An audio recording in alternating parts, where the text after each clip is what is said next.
오늘 본문의 말씀을 통해서 성장했으면 성숙하라, 성장했으면 성숙하라라는 제목으로 말씀을 함께 나누겠습니다. 제가 다리를 다쳐서 병원에 입원했을 때에 제 큰딸이 저를 간호해 주었습니다. 어린 줄만 알았던 딸이었는데 벌써 성인이 되어서 이제 아빠까지 간호해 줄 수 있는 그런 상태가 되었지요. 아침 7시가 되면 아침밥이 들어오는데 우리 딸이 이제 방학이 되면 보통 늦게까지 잠을 잡니다. 그런데 아빠를 위해서 7시에 일어나서 밥을 날라주고 또 밥을 다 먹으면 또 식판도 가져다 내놓고 하는 일들을 기쁜 마음으로 해 주었습니다. 또 이 아이가 이렇게 꼼꼼하고 잘 챙기는 아이였던가 싶은 그런 새로운 모습을 좀 보았지요. 병원에서 필요한 것이 무엇이 있나 이렇게 곰곰이 생각하면서 슬리퍼도 마트 가서 사오고 장에 좋은 음료도 사서 냉장고를 채워놓았습니다. 또 아빠가 좋아할 만한 간식거리, 샌드 종류의 과자를 주로 사서 이제 병실에 갖다 놓아주었습니다. 이번에는 이제 아빠 혼자 있게 될 때는 입맛이 없으면 밥을 먹지 못할까봐 밀봉이 되어 있는 밑반찬거리도 사서 이제 갖다 놓았지요. 누가 가르쳐주지 않았는데도 벌써 어디서 이것을 보고 배웠는지 그렇게 챙겨주는 모습에 기쁨도 있었고 감동도 있었습니다.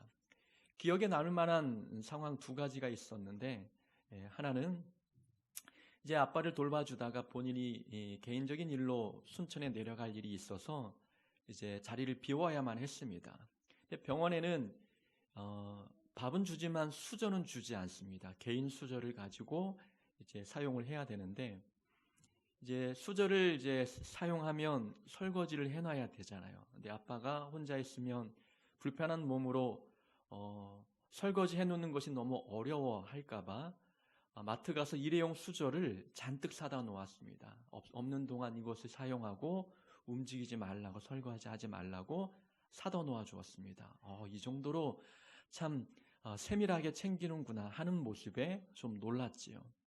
또 하나 기억에 남는 사건은 송구영신 예배 드리러 집에 왔는데 제가 집에 가면 제일 먼저 하고 싶었던 것이 발을 닦는 것이었습니다. 붕대를 풀러서 한 일주일 동안 발을 씻지 않았기 때문에 소독약과 피가 범벅이 되어 있고 하는 이 찝찝한 또 냄새가 나기 때문에 발을 씻고 싶었습니다. 근데 붕대를 풀러서 발을 씻어야 되는데 이제 아내는 송구영신 예배 간식거리 준비하러 밖에 나가 있고 예배 시간은 촉박해 오고 있었습니다. 그래서 큰딸이 엄마를 대신해서 발을 씻어주는데 지금은 이제 한 2주 정도 되니까 발이 발 같아 보였지만 한 3, 4일 전만 해도 발이 발 같지 않아 보였습니다. 그런데 딸은 그 발을 이제 비누칠하고 떼수건으로 깨끗이 닦아주었죠. 제가 이 큰딸이 어릴 때 초등학교 6학년 졸업할 때까지 목욕을 시켜주었습니다. 그러니까 제 마음속에는 늘 어린 딸로 보였는데 그 딸이 이제 장성해서 아빠의 더러운 발까지 씻어주는 모습을 보았을 때 이제는 다 컸구나라는 생각이 들었던 것이지요. 우리가 보통 자녀를 보면 다 컸다라는 생각이 들 때가 있습니다. 이제 정말 다 컸구나. 그러면 그 다 컸다는 의미는 성장을 의미하는 것입니까? 아니면 성숙을 의미하는 것입니까? 우리가 말하는 다 컸다는 의미는 성숙을 의미하는 것입니다. 성장은 이미 고등학교 때 끝났지요. 키가 자라는 것을 우리는 성장이라고 말합니다. 근데 성숙은 마음의 그릇이 커지는 것을 의미하는 것이지요. 마음이 자란 것, 생각이 자란 것, 그래서 사람을 돌볼 줄 알고 사랑을 베풀 줄 알고 섬길 줄 알고 배려할 줄 알고 용서할 줄 알고 이해심을 갖게 되는 그 상황을 성숙이라고 합니다. 그래서 사람을 보고 다 컸다라는 말을 할 때에는 성장의 의미가 아니라 성숙의 의미가 있는 것입니다. 사람은 시간이 지나면 다 성장합니다. 모든 사람은 다 성장하게 되어 있습니다. 그러나 성장했다고 해서 모든 사람이 다 성숙해지는 것은 결코 아닙니다. 몸은 성장했는데 자기 몸 하나 돌보기 어려운 사람들이 있다는 것이지요. 손이 많이 가는 사람들이 있다는 겁니다. 자기 몸 하나 돌보지 못하는 사람이 누군가를 케어하고 돌봐주는 일은 더더욱 어려운 일이라는 것입니다. 성장은 했지만 성숙하지 못한 모습들이 우리 안에 또 우리 주변에 많이 있습니다. 성장은 생물학적 관점으로 말하는 것입니다. 눈에 보이는 부분이 커지는 것이 성장입니다. 이제 성숙은 눈에 보이지 않는 영역이 커지는 것을 의미하는 것이지요. 심리적인 부분, 마음의 그릇, 생각의 크기, 이것이 커지는 것이 바로 성숙입니다. 곡식에 빗대어 말하면 곡식의 키가 자라는 것은 성장이지만 열매가 무르익는 것은 성숙입니다. 성경의 용어대로 표현하면 성장은 겉사람이 커지는 것을 의미하는 것이고 성숙은 속사람, 영적인 부분이 커지는 것을 성숙이라고 말합니다. 대학생 때 재미있는 사건이 하나 있었습니다. 보통 교수님이 수업을 진행할 때에는 교재를 하나 선택하게 되어 있지요. 근데 교수님들은 다 자기의 교재를 가지고 있습니다. 자기가 집필한 교재를 가지고 있기 때문에 자기의 교재가 있는데 굳이 다른 사람이 집필한 책을 가지고 교과서로 사용하지는 않습니다. 한 신학교 교수님이 저희 그 교수님이 집필한 책을 가지고 수업을 진행해야 되기 때문에 그 교재를 다 사라고 이야기했습니다. 어차피 수업을 진행해야 되면 교재가 필요하니까 다 사야 되는 것은 맞지요. 근데 어떤 학부형 한 명이 총장실에 전화를 넣었습니다. 교수가 자기 책을 사라고 강요했다는 것입니다. 그래서 이 교수가 총장실에 불려가는 일이 있었습니다. 이 교수님이 수업 시간에 농담 삼아 그 이야기를 하는 것이지요. 저는 주간 신학과였고 야간 신학과가 따로 있었는데 야간 신학과 신학생 한 명이 엄마에게 그 사실을 이야기하고 엄마가 총장실에 전화하는 일들이 있었던 것입니다. 그 이야기를 듣고 모든 사람들이 웃었습니다. 왜 웃었겠습니까? 아니, 대학생이 초등학생 마냥 자기의 문제를 엄마에게 이르고 엄마가 대학생 총장실에 마치 초등학교 교장 선생님께 전화하는 것처럼 그렇게 대학 총장에게 전화를 넣었다는 거예요. 본인이 성인이기 때문에 본인의 문제는 본인이 해결할 수 있지만 엄마를 앞장 세웠다는 그 모습에 모든 사람들이 웃었습니다. 여러분, 이 모습은 성장은 했는데 성숙하지 않은 거예요.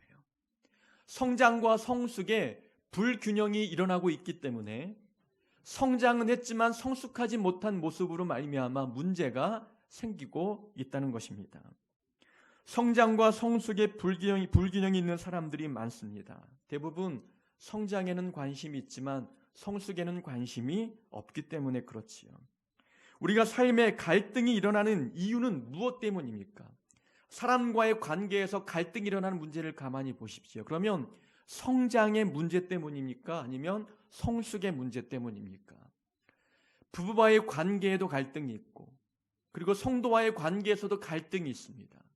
목사와 성도와의 관계에서도 갈등이 없을 수 없겠지요. 그러면 이러한 사람 사는 삶 속에서 나타나는 모든 갈등은 우리가 성장하지 못해서 나타나는 갈등입니까? 아니면 성숙하지 못해서 나타나는 갈등이겠습니까? 이것은 성숙하지 못하기 때문에 나타나는 갈등이 많다는 거예요. 마음의 그릇이 자라지 않은 겁니다. 심리적인 상태가 성장하지 않은 거예요. 생각의 폭이 넓어지지 않은 겁니다. 그러한 성숙하지 못한 문제들이 우리 안에 있기 때문에 부부와 성도와의 관계, 사람과의 관계의 문제가 발생하고 있는 것입니다. 성경에 많은 인물이 등장하지만 성숙과 성숙의 차이를 가장 잘 보여주는 사람이 있습니다. 사울 왕과 다윗이었지요. 사울은 이스라엘의 초대 왕이었습니다. 사울은 얼굴도 잘생겼고 다른 사람보다 머리 하나가 더 있을 정도로 키가 큰 사람이었습니다. 누가 보아도 사울은 딱 왕이 될 만한 상이었어요. 외모 자체가 저 사람을 왕으로 세우면 그래도 좀 우리나라가 보이는 맛이 있겠구나라는 생각이 들 정도로 겉모습이 굉장히 좋은 인물이었습니다. 사무엘 선지자가 사울에게 기름을 부어 왕으로 삼았지요. 근데 사울은 처음에는 정말 왕답게 행동했습니다. 다윗이 나타나기 전까지 그랬지요. 다윗이 나타나 골리앗 장군을 쓰러뜨려 죽였습니다. 다윗이 나가는 모든 전쟁은 승리로 이끌었습니다. 그러니까 그 백성들의 모든 마음이 다윗에게 가는 거예요. 다윗이 죽인 사람은 만만이고 사울이 죽인 사람은 천천이다. 비교하는 겁니다. 다윗이 사울 왕보다 더 많은 적군을 죽였다고 노래하는 일들이 일어났어요. 사울의 마음에 어떤 마음이 들겠습니까? 시기와 질투의 마음이 드는 거예요. 시기와 질투의 마음이 드니까 적군을 향해야 했던 그 칼끝이 다윗을 향하기 시작했습니다. 다윗이 눈에 보이면 죽이기 위해서 군대를 동원해 다윗을 쫓는 일들을 사울 왕이 했다는 거예요. 사울은 겉모습이 화려한 자였어요. 성장한 자였습니다. 그러나 그 마음의 그릇은 좁았습니다. 시기와 질투를 담을 만큼 그 마음은 좁았기 때문에 성숙하지 못한 사울 왕은 다윗과의 관계가 어그러지고 말았습니다. 다윗은 키가 작은 사람이었습니다.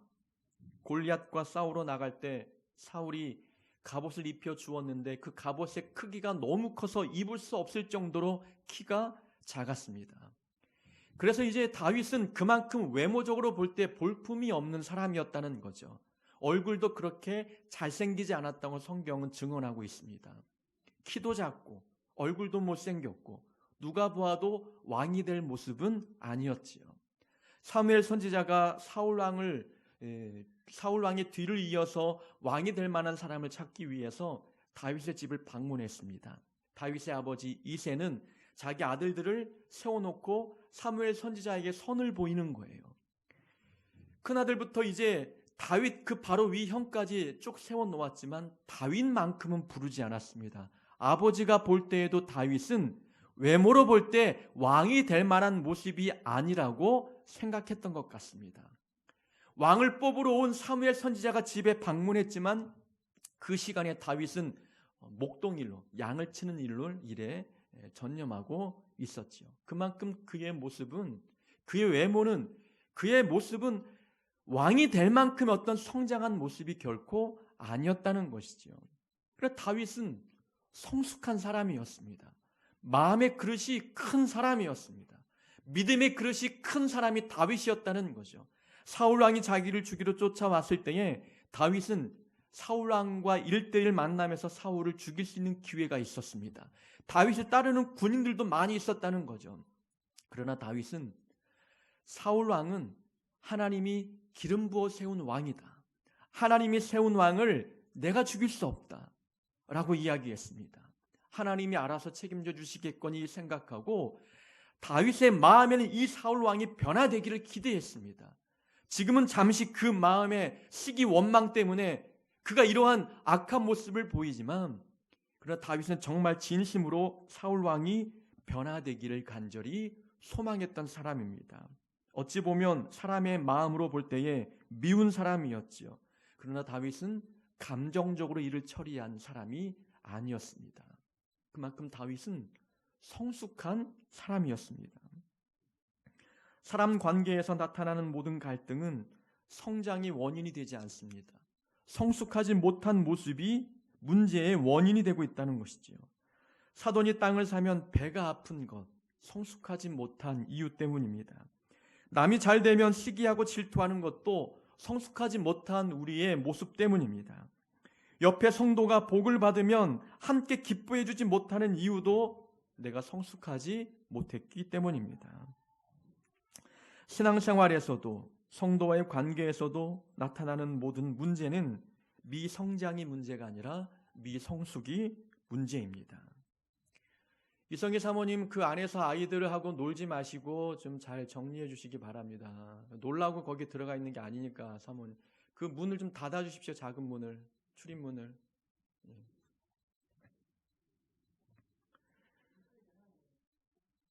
올해 주제가 우리를 향한 하나님의 뜻, 장성한 믿음입니다. 여러분, 여기 장성한 믿음이라고 나와 있는데 장성하다는 의미는 그러면 성장을 의미합니까? 성숙을 의미합니까? 장성한 믿음은 성숙을 의미하는 것입니다. 하나님께서 우리에게 원하시는 뜻은 성숙한 믿음인 것이지요. 신앙생활에서 중요한 것은 성장보다 성숙입니다. 그러면 교회에서 중요한 것도 무엇입니까? 사람이 많아지는 것은 성장이라고 표현하죠. 그러나 성도의 성품이 달라지고 변화되고 믿음의 그릇이 커지고 헌신의 분량이 많아지는 이 모습은 성숙해지는 겁니다. 이게 교회의 모습, 교회가 정말 건강한 모습이 되는 것은 성장이 아니라 성숙이라는 겁니다. 하나님께서 우리에게 원하시는, 우리 교회에 원하는 모습, 우리에게 원하시는 모습도 성장이 아니라 성숙입니다. 오늘 본문을 보면은 고린도전서 13장 11절입니다. 이 고린도전서, 이것은 바울이 고린도 교회에 보낸 편지입니다. 고린도 교회에 많은 문제들이 나타났기 때문에 그 문제를 바로잡기 위해서 편지를 적은 거예요. 그러면 이 편지 중에서 고린도전서 13장은 우리가 알듯이 이 고린도전서 13장을 무슨 장이라 부릅니까? 고린도전서 13장은 사랑장이라 부르지요. 사랑에 대한 주옥 같은 말씀이 있는 거예요.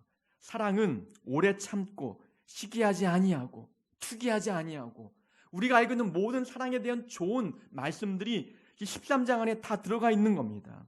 사람의 말 방언과 천사의 말을 할지라도 사랑이 없으면 소리나는 구리와 울리는 꽹과리와 같다라는 말씀들, 그리고 믿음, 소망, 사랑, 이 세 가지는 항상 있을 것인데 그 중에 제일은 사랑이라는 모든 말씀이 이 고린도전서 13장에 있는 거예요.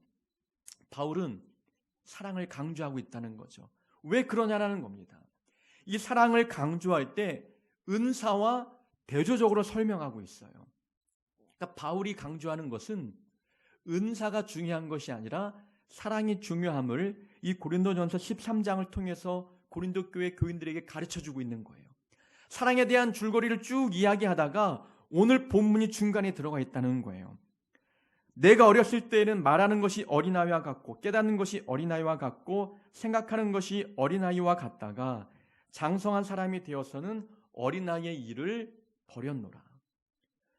은사와 사랑을 대조적으로 쭉 설명해 가다가 중간에 이 본문을 딱 놓고 마지막 부분에 가서 믿음, 소망, 사랑은 항상 있을 것인데 그 중에 제일은 사랑이다 라고 결론을 맺고 있다는 거예요. 그러면 오늘의 본문은 사랑과 밀접한 관계가 있다는 거예요. 은사가 중요한 게 아니라 사랑이 중요하다라는 이 주제와 밀접한 관계가 있다는 것이지요.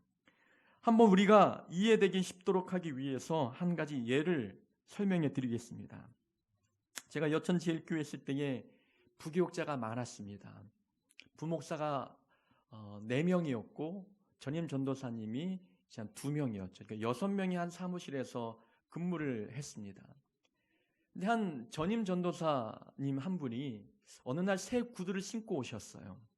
늘 굽이 다 달아서 허름한 신발을 신고 다녔던 분이 새 구두를 신고 오니까 눈에 띄었겠지요. 구두 바꿨네라는 생각이 들었는데 그분이 먼저 이야기합니다. 아무개 집사님이 선물로 사주셨어요라고 자랑하는 거죠. 만약에 누군가 저에게 그렇게 구두를 선물로 사주셨다면 저는 자랑했겠습니까? 그냥 침묵했겠습니까? 그 사무실 안에서 자랑했다면 다른 선물을 받지 못한 부목사님들의 마음이 어떠할까? 저는 그 생각이 먼저 드는 거죠. 선물을 주신 집사님을 담당하고 있는 목사님이 따로 계셨어요. 근데 그분 목사님은 한 번도 그분께 선물을 받아본 적이 없는데 다른 전도사님이 그 집사님에게 선물을 받았죠. 친분이 있었는지 아니면 또 개인적인 어떤 친분 때문에 주셨는지 모르겠지만 선물을 받았어요. 그러면 미안한 마음이 들고 다른 사람을 배려하는 마음 때문이라도 받은 선물을 자랑하지 않을 것 아니겠어요? 상대방의 마음을 배려하고 사랑하는 마음이 있다면은 구두 한 켤레 받은 선물을 자랑하지 않을 거라는 겁니다. 받은 선물을 받은 그걸 자랑했던 전사님, 그러니까 선물을 주신 분이 이제 그 이야기를 들었어요. 그러니까 마음이 불편하죠. 다른 분한테는 한 번도 선물을 해준 적이 없는 분인데 그분께만 구두를 선물하니까 이분도 민망했습니다. 그래서 한다는 소리가 애도 아니고 받은 선물을 자랑했네라고 핀잔을 놓는 거예요. 그분 눈에도 자랑하는 것은 어린아이와 같은 모습이었다라는 것이죠. 전도사님은 선물을 받은 것을 강조했습니다. 대신에 상대방의 마음을 배려하는 마음이 없었다는 거죠. 성숙한 사람이라면 선물을 자랑하겠습니까? 다른 사람의 마음을 배려하겠습니까?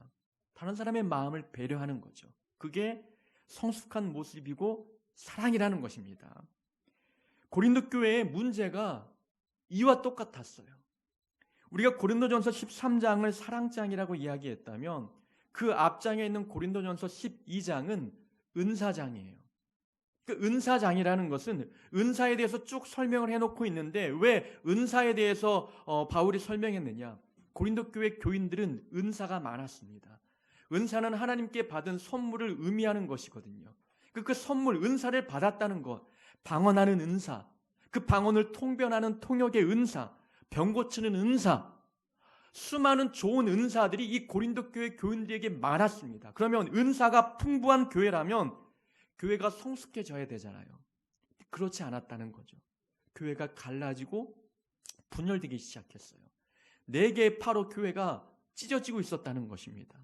아니, 은사가 많은데 왜 이러한 현상들이 교회에 나타나고 있는가라는 거예요. 받은 선물을 자랑하는 사람이 많은 거예요. 내가 받은 은사가 더 최고라고 자랑하는 사람이 많았던 겁니다. 그러니까 내가 받은 은사가 최고니까 다른 사람을 무시하는 일들이 있는 거예요. 그러면 내가 볼 때 내가 받은 은사는 다른 사람이 받은 은사에 비해서 보잘것없다고 느껴지면 열등감에 빠지는 겁니다. 시기하고 질투하는 거예요. 시기하는 마음, 질투하는 마음이 있으면 상대방을 깎아내리고 싶잖아요. 끌어내리고 싶은 마음들이 있는 겁니다.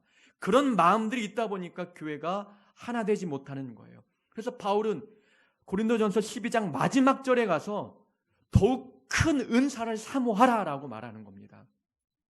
은사가 크고 작은 건 없어요. 근데 바울은 더욱 큰 은사를 사모하라라고 말했던 것은 은사의 크기와 높낮이가 있다고 믿고 있는 이 성도들에게 그들의 언어로 말하고 있는 거예요. 그 바울이 말하는 큰 은사가 무엇입니까? 13장에 와서 사람의 방언이나 천사의 말을 할지라도 사랑이 없으면 소리나는 구리와 울리는 꽹과리와 같다. 그 바울이 말하는 큰 은사는 사랑인 거예요. 사랑을 가지라는 겁니다. 은사가 중요한 게 아니라 사랑을 강조하라는 겁니다. 받은 선물 좋아서 자랑하고 싶은 마음이 들겠지만 구두 한 켤레 자랑하느라 다른 사람 마음 상하게 만들지 말고, 그러라고 그 선물 준 것이 아니기 때문에 받은 은사 자랑하지 말고 사랑하라는 겁니다. 바울을 강조하는 것, 장성한 사람은 사랑이 가득한 사람인 거예요. 어린아이의 일을 버렸다, 어린아이처럼 유치한 행동을 버렸다는 것은 내가 받은 선물이 큰 것처럼 자랑하는 마음을 버리라는 것을 의미하고 있는 것입니다. 바울이 말하는 장성한 믿음은 간단합니다. 자랑하지 말고 사랑하라 라는 의미가 담겨 있는 것이지요. 어린아이들은 사소한 것도 자랑합니다. 어린아이들은 남들이 부러워할 만한 선물을 가지면 그 선물을 가지고 자랑하지요. 어릴 적에 초등학교 때 가장 아이들이 좋아했던 간식은 생라면 부셔 먹는 겁니다.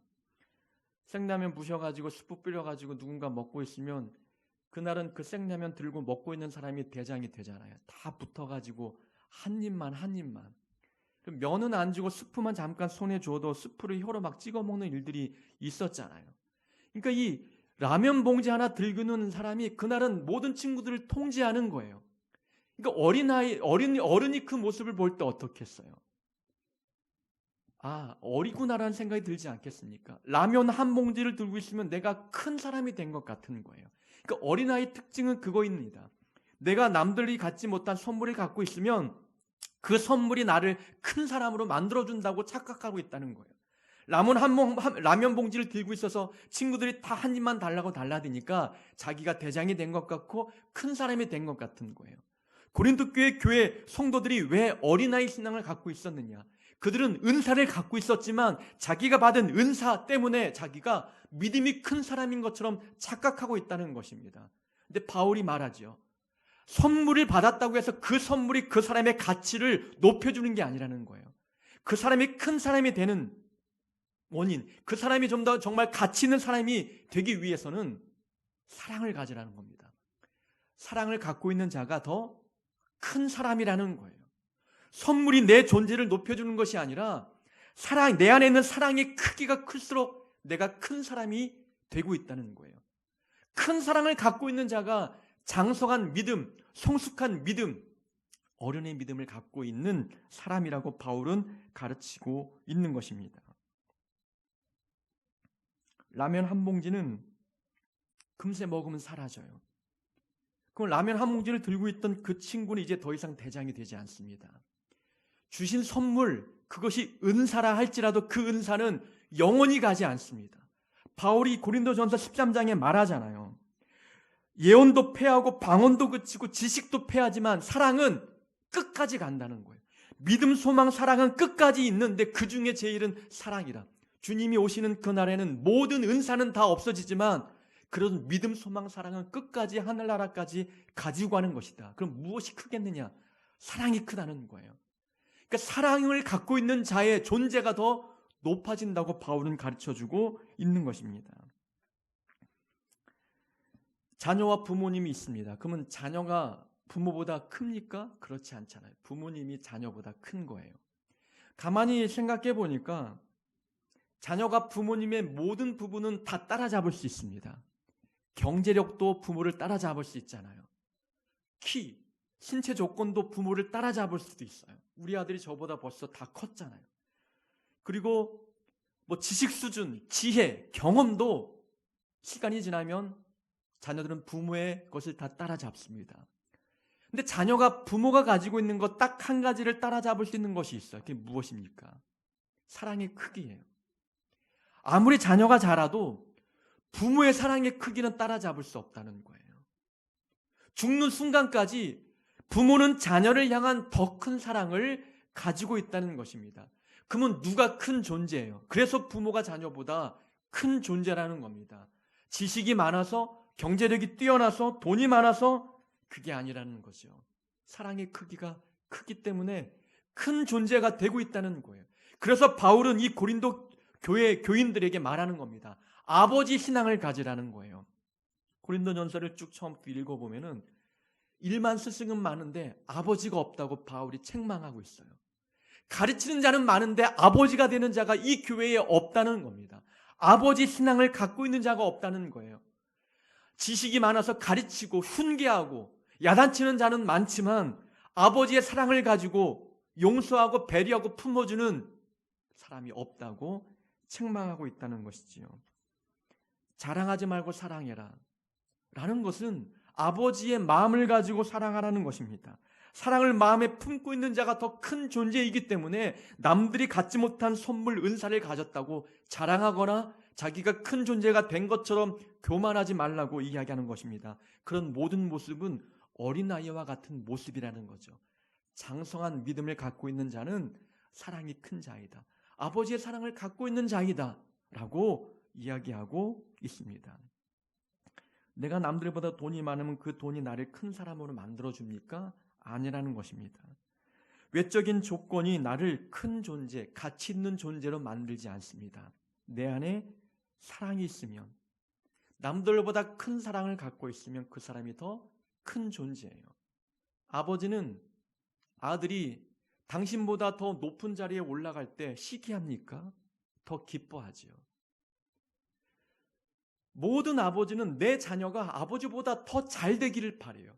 그게 사랑의 크기가 크다는 증거 아니겠습니까? 교회의 모든 성도들이 아버지의 그 사랑, 아버지의 믿음, 신앙을 갖고 있다면 나보다 잘 되는 사람을 볼 때 더 기뻐하는 거예요. 그럼 교회가 분열될 일이 없는 겁니다. 하나 될 수밖에 없는 거예요. 사랑은 오래 참고 온유하고 시기하지 아니하고 자랑하지 아니하고 교만하지 않는 거예요.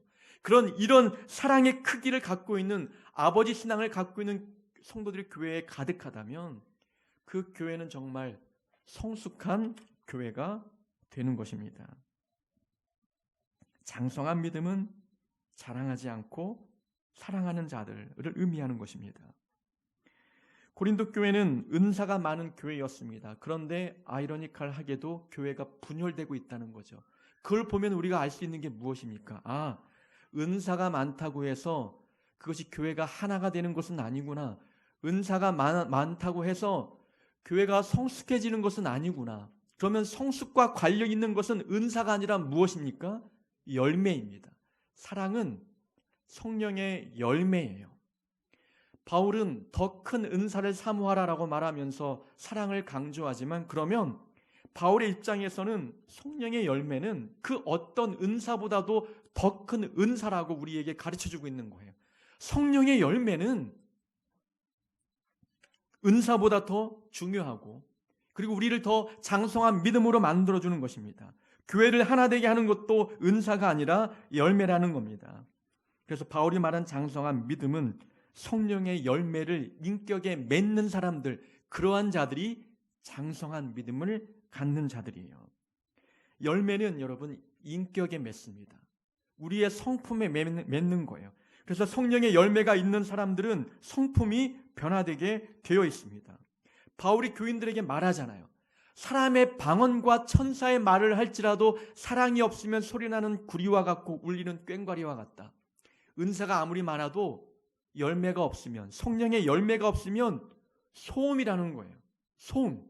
듣기 싫은 소음이라는 거예요. 차라리 없는 게 낫다는 것이지요.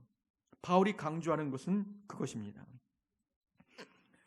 구약의 제사장들이 입는 옷이 있었습니다. 에봇이라고 하는 옷인데, 그 에봇을 보면은 에봇 밑단에는 금방울이 달려 있었어요. 금방울이 그 겉옷 주변을 빙 돌아가면서 달려 있었고, 금방울과 금방울 사이에는 청색과 자색과 홍색 실로 만든 공 모양의 작은 석류가 달려 있었어요. 그러니까 금방울 하나, 석류 하나, 금방울 하나, 석류 하나 이렇게 달려 있었던 거죠. 왜 석류를 금방울 사이사이에 달아놨느냐?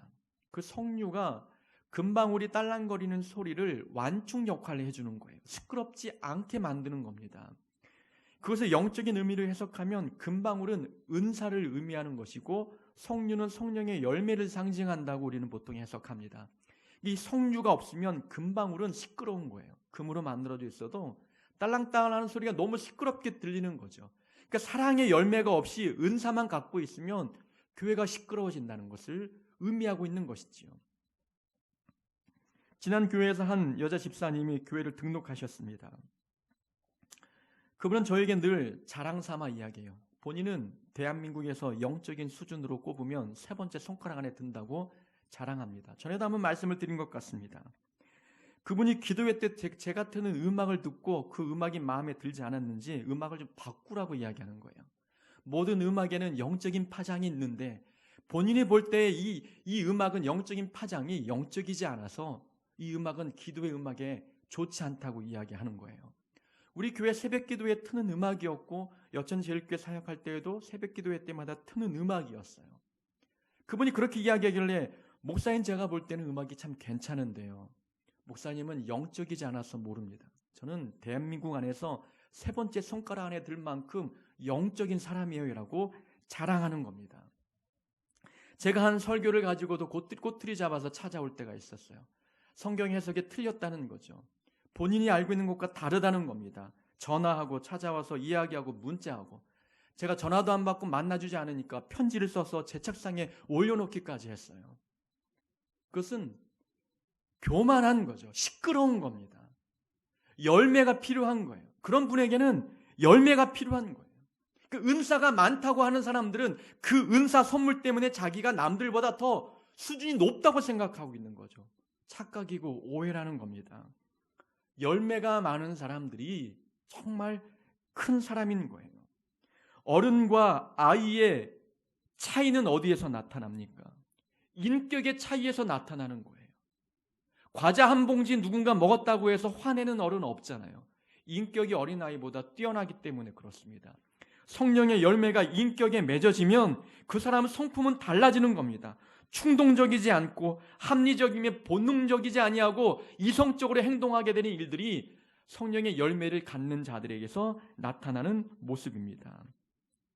은사를 받으면 성장은 해요. 그러나 성령의 열매가 있어야 그 사람이 성숙해지는 것입니다. 우리는 성장했으면 성숙해져야 합니다. 우리 하늘빛 교회가 이제 3살이 되었습니다. 1살이 되면 걷잖아요. 3살이 되면 뜁니다. 말도 할 줄 압니다. 다른 사람 생각할 줄도 알지요. 곡식이 자랐으면 열매가 무르익어야 하듯 우리도 성장했으면 성숙해져야 합니다. 개척교회를 하다 보면 연말이 될 때마다 주변에서 관심 있는 분들이 늘 묻습니다. 어찌 하늘빛교회는 잘 성장하고 있습니까? 그런 질문을 들을 때마다 어떻게 대답을 해드려야 할지 모를 때가 많습니다. 그분이 말하는 성장은 성숙이 아니기 때문에 그래요. 그들이 말하는 성장은 숫자적인 부흥이 얼마나 되었는지를 묻고 있기 때문에 그렇습니다. 그럼 그 부흥, 그 성장이 내 뜻대로 됩니까? 내 마음대로 돼요? 아무리 설교를 잘 준비해도 사람들이 그걸 압니까? 듣기 위해서 옵니까? 그게 아니라는 거예요. 성장은 내 힘으로 되지 않는 겁니다. 우리 아들이 날마다 일주일에 한 번씩 키를 제가 재줍니다. 근데 그 키를 자기 힘으로 높일 수 있냐라는 거예요. 여러분, 성장하다, 자라다, 영어 단어가 grow예요. 근데 grow는 무의지 동사라고 명명했어요. 무의지 동사는 내 의지로 어떻게 할 수 없는 그런 동사들을 무의지 동사라고 그래요. grow. 잠에서 깨어날 때 자다가 내가 깨어나야지 하고 의식적으로 깨어납니까? 나도 모르게 눈이 떠지잖아요. awake, grow라는 단어는 무의지 동사예요. 그러니까 내가 성장하는 것은 내 힘, 내 의지로 될 수 없어요. 그러나 성숙은 내 힘으로, 내 의지로, 내 노력으로 가능한 것입니다. 내가 이 교회를 성장시켜주는 것은 내 몫이 아니라 하나님의 몫이지만 성숙시켜주는 것은 그것은 목사인 나의 책임인 거예요. 우리 여기에 있는 모든 성도님들도 성장은 하나님의 몫이지만 성숙해지는 것은 각자의 몫인 거예요. 기도하고 말씀 잘 듣고 순종하고 충성하고 봉사하면서 성숙해지는 것은 각자의 몫이라는 것입니다. 하나님이 원하시는 것은 장성한 믿음, 성장보다도 성숙한 모습을 우리에게 원하시는 것입니다. 성숙한 믿음은 받은 선물 자랑하는 것이 아니라 받은 성령의 열매를 가지고 다른 사람들을 배려하고 용서하고 하는 아버지의 사랑의 신앙을 갖고 있는 것이 성숙한 믿음입니다. 그리고 성숙한 믿음은 성령의 열매를 인격에 맺는 자들입니다. 우리 하늘빛교회 그리고 여기에 계신 모든 성도님들이 성숙한 신앙으로 올 한 해 자라가는 큰 은혜가 있기를 주의 이름으로 축원합니다.